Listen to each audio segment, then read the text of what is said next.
Que alegria, amado irmão, querida irmã, encontrar você nesta sexta-feira, dia 3 de outubro. Hoje a igreja celebra a memória dos santos André de Soveral, Ambrósio Francisco Ferro e também Mateus Moreira e companheiros mártires. Acolho você na alegria, que esta sexta-feira seja muito abençoada. Quero trazer hoje para você a reflexão da leitura do profeta Baruque, capítulo 1, versículos 15 a 22, é a primeira leitura da liturgia de hoje. Ao Senhor nosso Deus cabe justiça, enquanto a nós resta-nos corar de vergonha, como acontece no dia de hoje aos homens de Judá e aos habitantes de Jerusalém, aos nossos reis, nossos príncipes e sacerdotes, aos nossos profetas e nossos antepassados. Pois pecamos diante do Senhor e lhe desobedecemos, e não ouvimos a voz do Senhor nosso Deus, que nos exortava a viver de acordo com os mandamentos que Ele pôs sob os seus olhos. E não ouvimos a voz do Senhor nosso Deus, que nos exortava a viver de acordo com os mandamentos que Ele pôs sob os nossos olhos.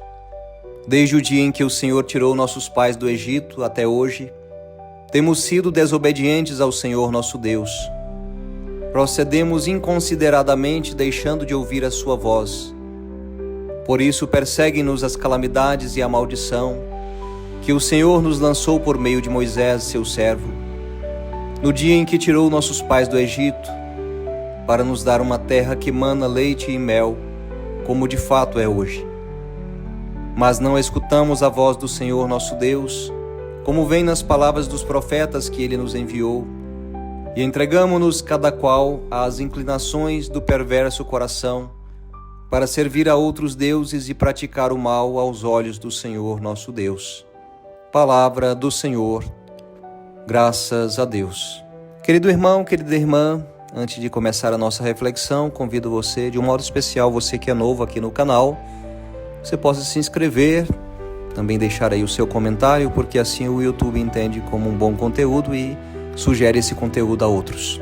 Hoje, dia 3 de outubro, a igreja recorda então os santos André de Soveral e companheiros mártires que deram a vida pela fé no Brasil, de um modo especial nas cidades de Uruaçu e Cunhaú, cidades no Rio Grande do Norte. São homens e mulheres que, em meio à perseguição, não se envergonharam de Cristo, mas permaneceram fiéis até o fim. E eles são homens e mulheres que nos inspiram a pensar também a nossa fidelidade cotidiana nas pequenas e também nas grandes escolhas que fazemos. Hoje a liturgia nos apresenta o livro de Baruque, capítulo 1, versículo 15 a 22. Poderíamos dizer que é um texto de confissão, mas ao mesmo tempo também de arrependimento. Trazemos esta palavra: a ti, Senhor, cabe a justiça. A nós, porém, cabe corar-nos no nosso rosto de vergonha.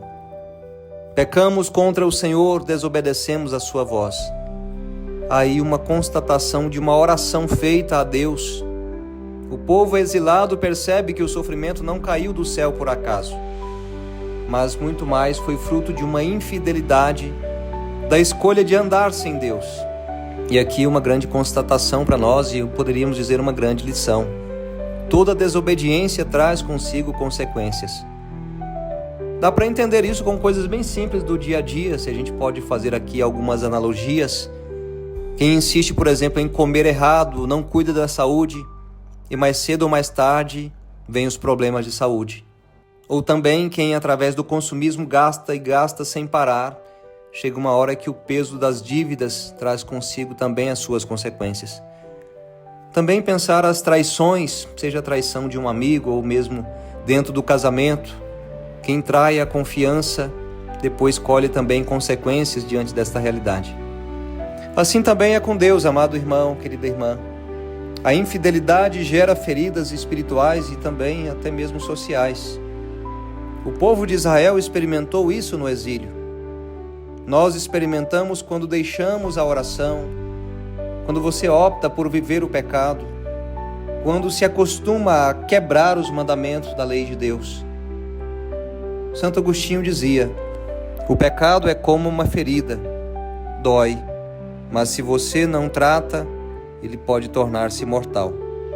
O caminho da cura então é o arrependimento, voltar para o Senhor, esse retorno ao Senhor se faz tão necessário. Algumas passagens da Sagrada Escritura, se a gente pode tomar aqui textos paralelos, ela nos fala desta realidade também. De um modo especial ali em Lucas 15, onde o filho pródigo só reencontra a alegria quando reconhece seu erro e volta para a casa do pai. E aquela palavra colocada: Pai, pequei contra o céu e contra ti. E o pai o recebe com festa. O mesmo também acontece conosco, e você é convidado hoje a fazer esta reflexão. Será que eu não preciso me arrepender dos meus pecados e voltar para Deus, para que as consequências nefastas do pecado deixem de exercer esse poder sobre mim? Por isso o texto de Baruque é um convite a cada um de nós hoje. Não fugir da vergonha de reconhecer o erro. Há tantas pessoas que têm vergonha de se confessar. Mas eu digo para você, crie essa coragem para você se confessar e voltar para a graça de Deus. A vergonha não serve para nos paralisar, mas para nos empurrar para os braços de Deus, para a sua presença, para a vontade que Deus quer para mim e para você. E a confissão é esse abraço, é o lugar onde a vergonha se transforma em perdão e também a oportunidade de recomeço. Meu irmão, querida irmã, se você sente as consequências e o peso do pecado, não carregue isso sozinho. Volte para o Senhor, procure o sacramento da confissão, aí na sua paróquia, onde você está, e pode ter certeza que você vai experimentar o que os mártires experimentaram, que é esta força da fidelidade e a paz da consciência limpa. Hoje, diante da memória dos mártires André de Soveral e companheiros, peça a Deus a graça da coragem de reconhecer, de pedir perdão e de voltar à fidelidade. Desejo a você uma abençoada sexta-feira, que Deus abençoe também a sua família, sua casa, todo o teu trabalho. Em nome do Pai, do Filho e do Espírito Santo. Amém. Fiquem todos com Deus.